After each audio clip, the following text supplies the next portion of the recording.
வணக்கம் நண்பர்களே. இன்னைக்கு மே 3, மே 1 ஒரு வீடியோ போடலான்னு பார்த்தேன். உழைப்பாளர் தின வாழ்த்துக்கள் சொல்லிட்டு. ஆனா நமக்கெல்லாம் ஒரு உழைப்பாளர் தினம்லாம் ஒரு கேடா? உழைப்பாளர்கள் ஒன்று கூடுறது இல்லை. எந்த நிறுவனத்திலையும் தொழிலாளிகள் ஒன்று சேர்ந்து ஒரு சங்கம் ஆரம்பிக்கிறது கிடையாது. நம்ம டேக் போட்டுட்டு ஆஃபீஸ் போயிட்டாலே நான் முதலாளின்னு தொழிலாளிலாம் நினைச்சுக்கிறான். ரொம்ப மோசமான ஒரு காலகட்டத்தை தான் நம்ம வாழ்ந்துட்டு இருக்கோம். தொழிலாளிக்கான உரிமைகள்லாம் இந்த மத்திய அரசு நெருக்குது. 8 மணி நேரம் வேலைங்கிறதெல்லாம் பேச்சளவில் இருக்கு. 12 மணி நேரம் 14 மணி நேரம் வேலை செய்யறான்.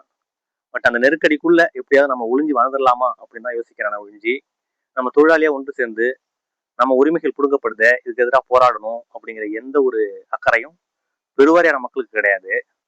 இதுல மே தினம் நமக்கு ஒரு கேடா? ஒரே ஒரு ஸ்டேட்ல தான் இப்ப லெப்ட் ஆட்சியில இருக்காங்க, கேரளாவில். இப்போ வந்து எக்ஸிட் போல்ல அதுவும் போயிடும், காங்கிரஸ்க்கு ஆட்சி வந்துடும் சொல்றான். இப்படியே போயிட்டா நாடு லெப்ட் ஃப்ரீ நாடா மாறிடும். அந்த லட்சத்தில் நமக்கு ஒரு உழைப்பாளர் தினத்துக்கான வாழ்த்து வேற ஒரு தேவை இருக்கா? என்ன நடக்குதுன்னு பார்ப்போம். நன்றி.